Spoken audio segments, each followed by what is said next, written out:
So currently on the Knockmore Road, I called in the Super Value there. I didn't I don't ever drink energy drinks. I despise energy drinks, but every now and then you just take a wee taste for something. Well, that's what I had, and I got one. I'll not mention the name of it because they're not endorsing me, but we'll call it Blue Goat.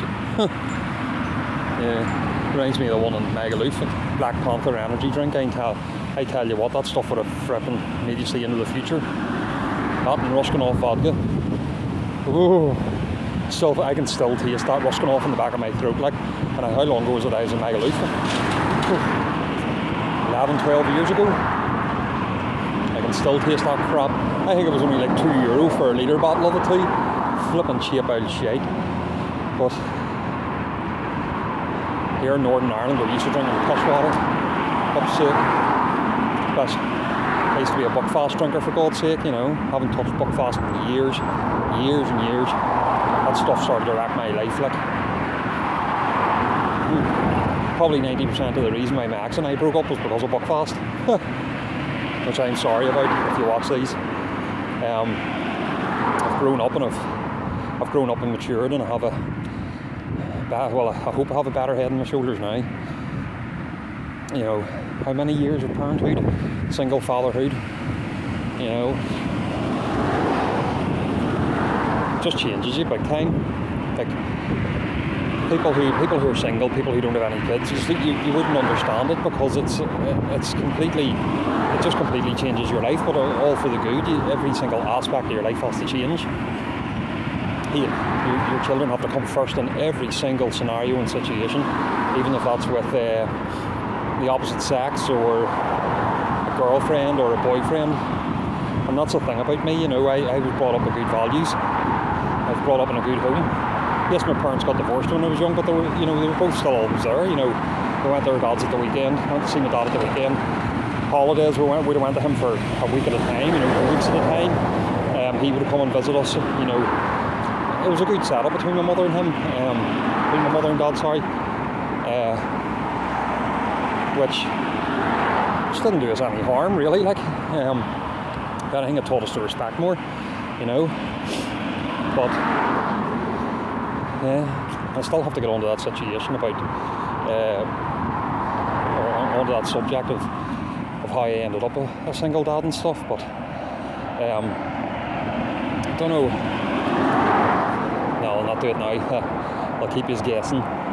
But there was a lot of stuff, and looking back on it now, obviously when I look back, I just look back on the good times. But looking back on the whole relationship now, I was the toxic one. And thank God it's changed. Well, they say it changed, but no, I wouldn't say I was completely the toxic one. I was maybe 70% to blame for the whole relationship breakdown.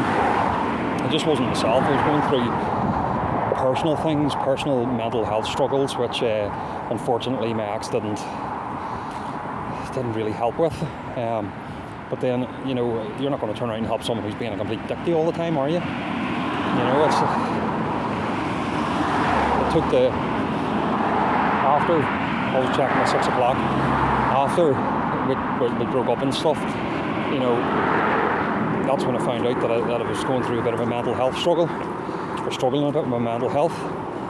I was drinking quite a bit, and I was abusing cannabis, and that was probably the cause of the mental health. I'm not going to lie. The alcohol anyway, but now I rarely drink. You rarely see me with a drink in my hand unless I'm in a pub. And saying that, it's only 2 or 3, 4, 5 or 6 some nights, but that's besides the point. And I don't abuse cannabis anymore. I use CBD most of the time, prescription CBD, which I get. I'm a fully prescribed medical cannabis user.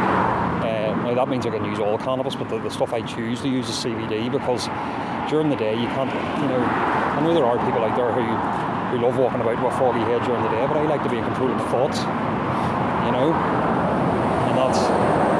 that's why I choose the CBD. And you know what, it's just as good, because it relaxes you from head to toe. And excuse me, there was that wee egg sarnie I had earlier coming up. But you know, it's obviously a miracle herb, in whatever way you use it. But it obviously does good, you know. And I can't wait to try this RSO. Although I think I'll have to wait till a weekend maybe where I don't have Thomas, because that stuff is apparently it's insane. Now, I've been offered it, you know, on prescription, but I just wouldn't pay the cost of it. It's, you know, for 1 mil you're talking 1,800 quid on the NHS. You know, if you went to a dealer down the street, you could get 1 mil for 50 quid. So how does this prescription thing even make sense?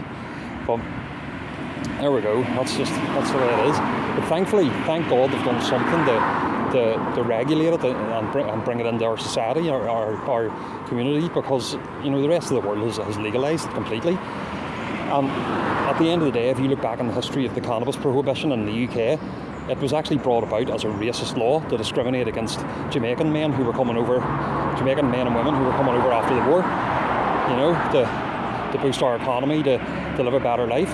And it's not on that it's still a law, you know. But that's only a small part of why prohibition happened, but it was one of the main reasons. But we'll see. They've tried to ban. In America, they tried to make alcohol legal and everything. I'm sure it didn't last long, you know. At the end of the day, there's going to be bootleggers everywhere. So even if they do legalise it and regulate cannabis, there's still going to be people selling all over the place. You know, it'll just make it easier for them, which is good, because then, in some aspects, it's good because it means then people are getting it cheaper rather than having to pay what the UK government are going to be asking. Because I know once they regulate this stuff, they're going to be asking big bucks for it, big money for it. Even though the UK are one of the biggest distributors of cannabis in the world, you know, I don't understand that.